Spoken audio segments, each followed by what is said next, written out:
Before I begin this video, I would like to preface it by saying that this true crime story does explore violent themes which involve the lives of real people. The similarities to my popular TikTok series are unbelievable in many ways, but I must stress that I did not write my series inspired by any true events, and that this story was one that I discovered only very recently. And in spite of its historical significance, twists and turns, I want to offer my respect and sincere condolences to the families of these women that were affected by these crimes. I cannot imagine their struggle. As someone that knows all too well the lore of these true crime stories all over social media, and also someone that has professional and personal experience of bereavement, I want to use the similarities of the fictitious Betty and Evelyn and the real Betty and Evelyn to take stock of such a monumental part of female history. When I created the story of Betty and Evelyn, I did not pick those names for any other reason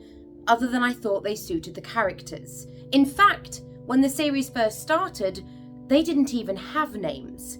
And after we celebrated the 100th episode of their 1940s sapphic love story, my mum took to Google to find out if there ever really was a real Betty and Evelyn. But I warn you, this is not the Call the Midwife Father Brown story that you hoped for. No, this is the story of Betty Butler, the first black woman in Ohio to be executed.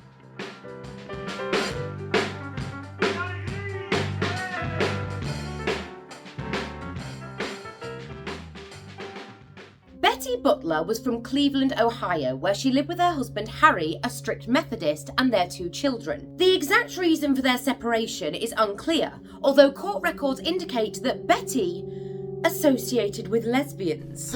I know, just wait. Eventually, Betty found herself in Cincinnati, where she befriended a woman 6 years her senior named Evelyn Clark. Betty and Evelyn, lesbians from the 40s and 50s. Well, I'll be.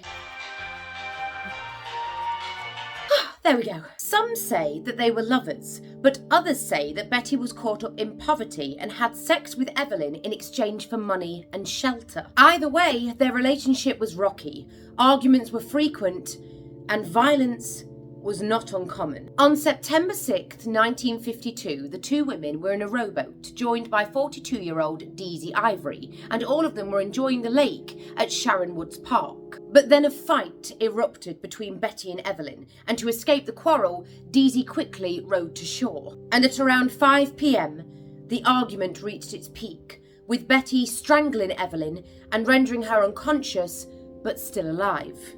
That bit's very important. In full view of the crowded park, Betty proceeded to grab Evelyn by the ankles and dunk her beneath the lake's waters, crying, "If I can't strangle her, I'll drown her." And leaving her partially submerged, Betty nonchalantly walked away, commenting, "My work here is done."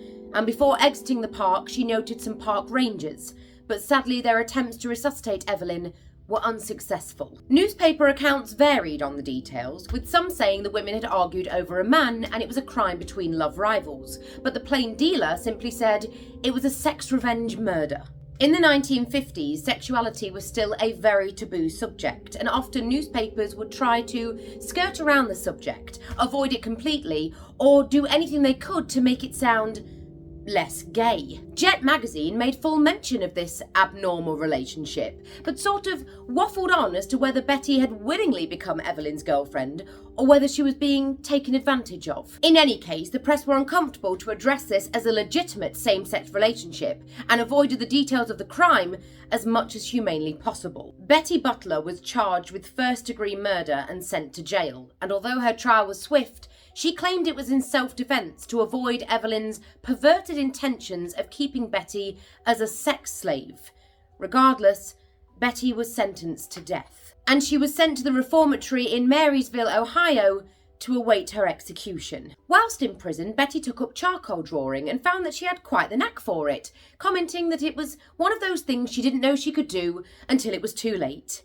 Ah yes, relatable. Betty's execution was delayed 3 times, but she met her fate on June 12, 1954, at the Ohio Penitentiary, Columbus. Her last meal was scrambled eggs with cheese, toast, and apricots. Betty went to the chair in a pink and black dress with white bobby socks and white Oxford shoes. At 8 p.m, still clutching her rosary as Betty had become Catholic whilst in prison, the switch was thrown, and at 8:10 p.m, Betty was pronounced dead, the last woman to be executed in the state of Ohio. Women were housed in a building in the southeast corner of the prison, not too far from the death house where the electric chair sat waiting. And before the Ohio Penitentiary's demolition, people used to say that it was haunted. Stories detailed that some 332 people who died in an arson blaze on April 21st, 1930, still roamed the halls.